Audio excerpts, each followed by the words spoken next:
Like if, as if Manny Pacquiao in the middle of his prime said, I'm going to fight MMA. That would be insane. And you'd probably get his face kicked off. When he knocked down Thurman in that fight, I was like, this is crazy. Yeah. This guy's 40 years old and still can crack. What happens when a 46-year-old legend trains like he's 26 again? Can you still be dangerous when you've got Senate bills in one hand and boxing gloves in the other? Somebody please tell Father Time to sit down, because Manny Pacquiao just dropped a training video that has the boxing world and Joe Rogan absolutely stunned, and not stunned in the usual wow look he still works out way.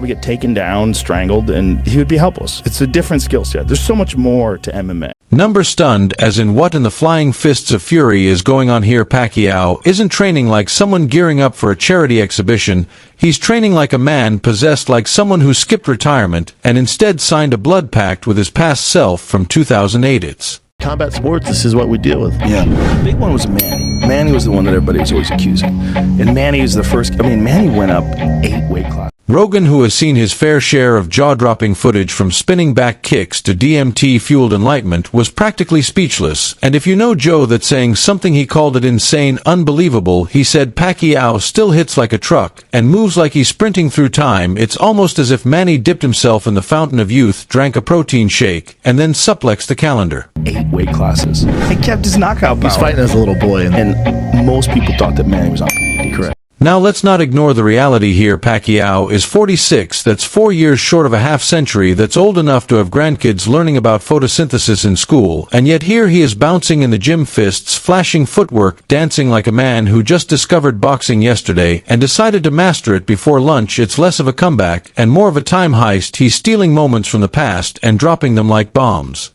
into the present. The footage electric. He looks like someone rebooted a 2010 highlight reel and swapped out the VHS tape with a 4K war movie. His punches are short, sharp, and frighteningly fast. Not oh, he's fast for his age, fast, just fast, period. No qualifications, no disclaimers. It's enough to make professional fighters 20 years younger question their own life choices. He's not a man returning to the ring, he's a legend refusing to leave it. Period. No qualifications, no disclaimers. It's enough to make professional fighters 20 years younger question their own life choices.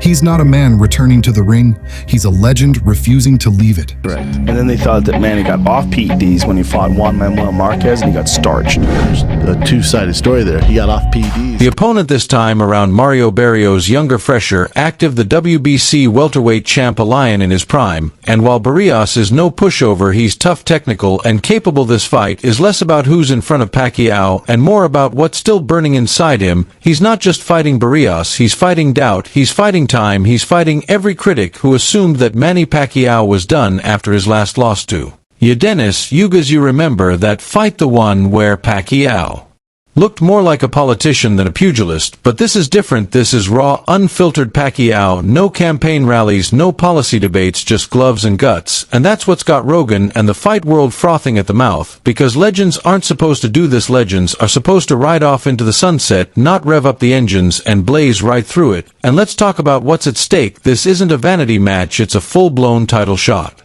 WBC Welterweight Championship, the same belt he once held when he was younger, lighter, and had far less mileage on his odometer. Pacquiao started his journey as a flyweight, that's 112 pounds of fury. Now he wants to end it at welterweight, 147 pounds of steel. That's not just moving up a few classes, that's building a skyscraper from paper and punching through brick. He's from the Philippines. In the Philippines, look how good he gets. Look, perfect position on the 7. Watch this, 7 to the 8, 8 to the... Boxing world is split. Some are screaming, "No, Manny, you've done enough." Others are begging, "One more, Pac-Man, just one more." But everyone is watching, because win or lose, this isn't about legacy that's already set in stone. This is about insanity and guts and the wild, unexplainable urge to prove that some stories don't have to end. When the credits roll, sometimes the hero walks back onto the screen and says, "One last ride." It's easy to forget just how absurd Pacquiao's resume really is. 8 world titles, 8 weight divisions. That's not a career, that's a Marvel origin story. Nobody does that. Nobody has ever done that. It's like watching a squirrel climb a skyscraper. It's fascinating, slightly alarming, and completely unprecedented. Pacquiao made a habit of beating fighters who were bigger, meaner, stronger, and then smiling like he just walked out of a karaoke bar, and now he's daring to do it again to the... And he's out. 10 ball. Watch this. Pop.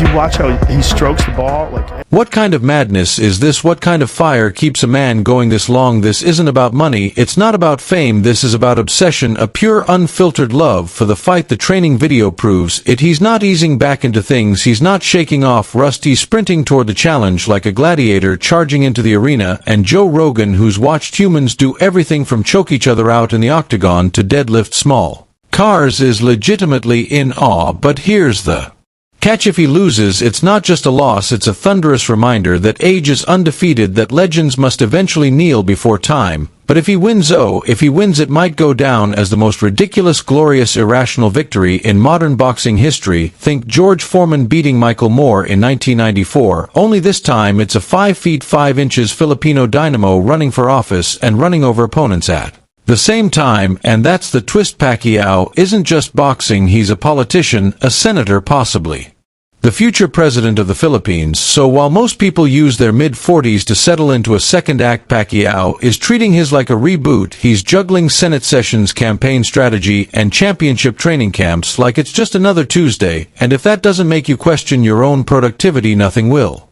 Precise. I mean, look at his position.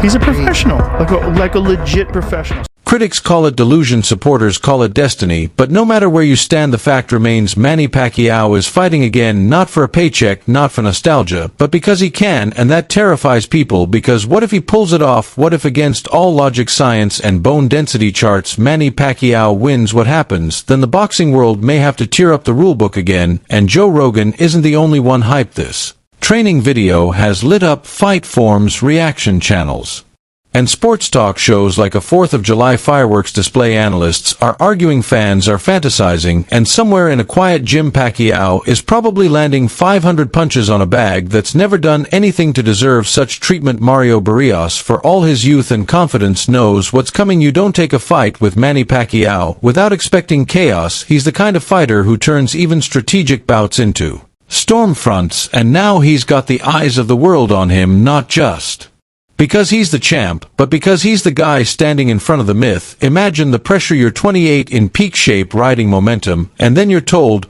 by the way, your next opponent is a national icon with 500 career rounds and a YouTube video that made Joe Rogan's eyebrows disappear.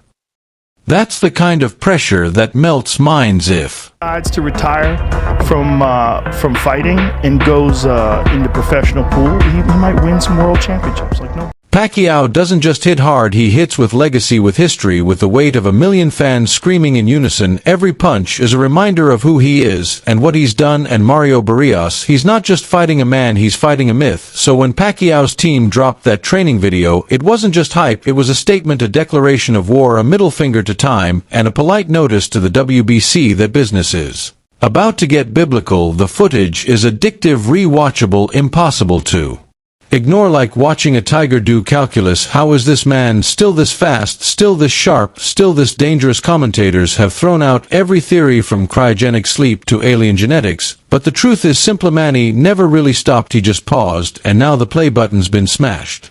It's like, no bullshit. I mean, he's still fighting actively. They're actually talking about him fighting Conor McGregor right now, which is kind of bonkers. Look at that. Joe Rogan may have said it best without needing a quote. His reaction said it all: his disbelief wasn't disrespect. Look at that. Gets out. Beautiful position. Why do you say it's kind of bonkers? Because you think fighting Manny Conor would McGregor? dominate Conor?